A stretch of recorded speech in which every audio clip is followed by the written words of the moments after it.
خوبصورتی ہے کیا؟ حسن جو ہے وہ ہے کیا؟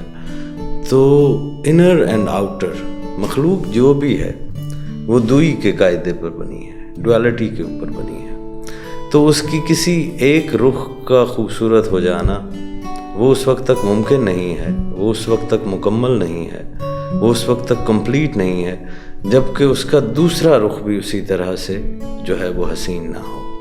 تو انسان کا جوہر یا انسان کا جو لطیف ترین رخ ہے، جو اس کی روح ہے، وہ کیونکہ امر ربی ہے، وہ اس جمیل کا امر ہے، تو وہ خوبصورت ہے، وہ پیور ہے، وہ اپنی ہر ڈائنامک میں every sense of the word from every dimension جو ہے وہ خوبصورت ہے، کیونکہ وہ خوبصورت سے ہے.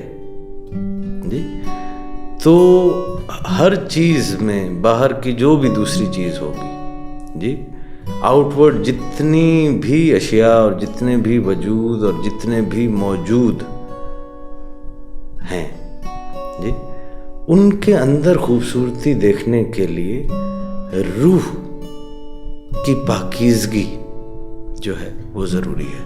اب ہر چیز کی حقیقت جو ہے وہ کیونکہ خوبصورتی سے ہے، اس کی بنیاد جو ہے وہ خوبصورتی سے ہے. تو جب وہ چیز اپنی حقیقت سے دور ہونے لگتی ہے، جب وہ اپنے ایسنس سے دور ہونے لگتی ہے، جب وہ اپنے جوہر سے ہٹنے لگتی ہے، اپنی اصل سے ہٹنے لگتی ہے، تو وہ بدصورت ہو جاتی ہے. تو بدصورتی بنیادی طور پر کوئی وجود نہیں ہے، بدصورتی کوئی حقیقت نہیں ہے، کیونکہ حقیقت اللہ کی ذات ہے اور اللہ جمیل اور اللہ خوبصورت ہے.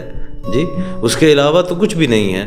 جی تو اصل جو ہے وہ خوبصورت ہے، اور جیسے جیسے اصل سے متعلق چیز ہٹتی جاتی ہے، اپنی پیور فارم سے ہٹتی جاتی ہے، تو ایبسنس آف بیوٹی جو ہے وہ اگلینس کی کوئی نہ کوئی صورت جو ہے وہ آ جاتی ہے. تو اب اللہ تعالیٰ نے انسان کو اشرف المخلوقات بنایا، یعنی کہ مخلوقات میں سب سے اشرف، اس کو شرف دیا، اور پھر اس کے اندر امر ربی کو پھونکا.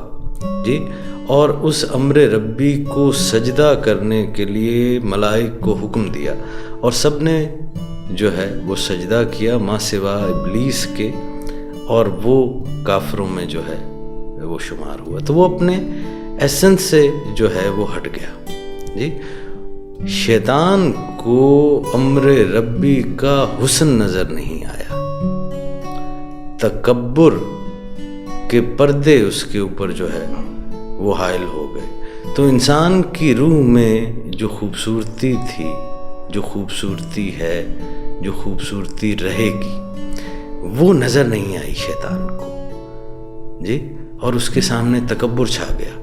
تو اب وہ ہٹ گیا، اب وہ بھٹک گیا. تو جس کو خوبصورتی نظر نہیں آ رہی اس دنیا میں، جو صرف اپنے آپ کو ہی خوبصورت سمجھے چلا جا رہا ہے، اور دوسری جتنی بھی موجودات ہیں، چاہے وہ انسان ہیں اور چاہے وہ کوئی سی بھی تخلیق ہے، جس میں آپ کو بدصورتی نظر آ رہی ہے، تو وہ یقیناً آپ کے اندر، آپ کی ذات کے اندر کسی نہ کسی کمی کو ظاہر کرتی ہے، آپ کا اپنی روح کی اصل سے ہٹ جانے کو ظاہر کرتی ہے، آپ کے اس شرف کے مقام سے ہٹ جانے کو ظاہر کرتی ہے. انسانی آنکھ کا شرف جو ہے وہ یہ ہے کہ وہ مخلوق میں سے خالق کو دیکھے.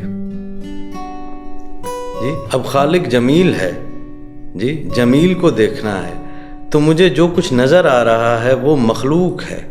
اگر اس میں مجھے جمیل نظر نہیں آ رہا، اس میں مجھے جمال نظر نہیں آ رہا، اس میں مجھے بیوٹی نظر نہیں آ رہی، یا اس میں مجھے حسن نظر نہیں آ رہا تخلیق میں، تو اس کا مطلب یہ واضح ہے کہ مجھے اس خلق سے خالق نظر نہیں آ رہا ہے. جی تو اس کا مطلب یہ ہوا کہ میری روح کے اوپر جو ہے وہ جو ایک آئینہ ہے جس میں سے اس کے جمال نے ظاہر ہونا ہے، اس کے اوپر کہیں نہ کہیں گرد ہے، ورنہ دنیا میں تو تمام چیزیں جو ہے وہ خوبصورت ہیں. تو حسن کو پہچاننے کے لیے، حسین و جمیل کے اوپر ایمان لانا جو ہے وہ ضروری ہے، اور جب اس کے اوپر ایمان آ جاتا ہے تو یہی انسان کا جو زاویہ نگاہ ہے، جسے کچھ دیر پہلے جو ہے وہ دنیا میں بدصورتی دکھائی دے رہی تھی، وہی دنیا اس کو جو ہے وہ حسین نظر آنے لگ جاتی ہے۔ تو یہ ہے حسن۔